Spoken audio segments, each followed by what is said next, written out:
Hello বন্ধুরা, আজ করব বাদাম আর পোস্ত দিয়ে লাল শাক ভাজা। তো এই যেখানে আমি বাদাম আর পোস্ত নিয়ে নিয়েছি, লাল শাকটাকে ধুয়ে কেটে নিয়েছি।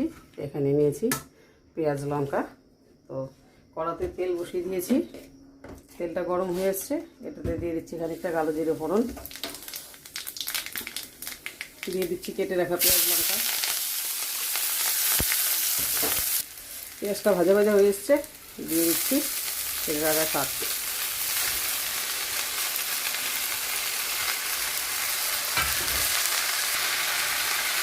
দিয়ে দিচ্ছি স্বাদ মতো লবণ, যেহেতু লাল শাক মজে যাবে, খুব বেশি লবণ দেওয়া যাবে না। এই আমার শাকটা অনেকটা হয়ে এসছে, যে বাদামটাকে গুঁড়ো করে নিয়েছি আর পোস্তটাকে এবার এর সাথে দিয়ে দিচ্ছি। এটা একটু ভাতের মধ্যে কুটকুট করে পড়বে, খেতে দারুণ লাগবে। বন্ধুরা, এই যে আমার শাকটা ভাজা হয়ে গেছে, এই দেখুন। এই যে দেখতে যেরকম সুন্দর হয়েছে, খেতে আরও বেশি সুন্দর। এটা স্বাদ পেতে গেলে করে খেতে হবে।